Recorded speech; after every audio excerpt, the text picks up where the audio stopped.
Hello, it's Tuesday the 6th of March 2012 and I'm Martin Smith with a daily outlook from UFX Markets. The US dollar finished mixed versus the majors and weakening versus the euro and pound as they both gained slightly after Friday's sell-off.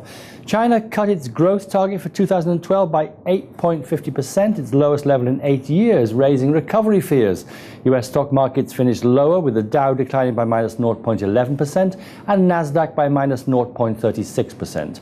Crude oil gained by 0.45% and closed at $107 a barrel. Gold also gained, closing at $1,707 an ounce. No economic data is expected today. The euro finished slightly higher versus the dollar after IMF officials said Portugal should be able to repay its bondholders in 2013 with no write-downs. Retail sales came out better than expected, while final services PMI came out lower at 48.80 versus 49.50 expected.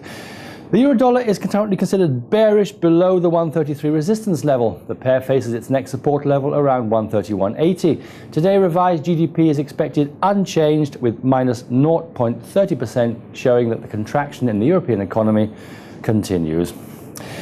The British pound gained versus the dollar, showing strength despite heightened growth concerns in Europe and China.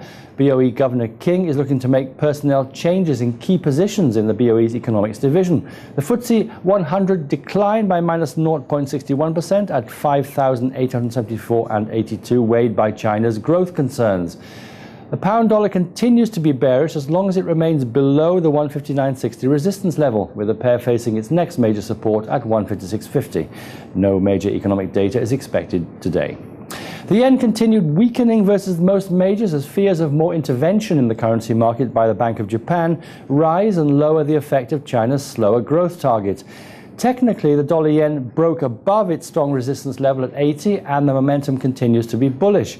Today, leading indicators are expected with 95.1% versus 94% prior. The Canadian dollar weakened versus the greenback and most other majors after China trimmed its growth target for 2012 to 7.5%, lowering demand for high-yielding currencies such as the loonie. The dollar CAD is still on a downtrend and a break below the 0.9850 support level could lead to a fall in the pair. IV PMI is expected with 62.1 versus 64.1 prior. Well, that's it from me. Be sure to visit us at UFX Markets for all your online trading needs.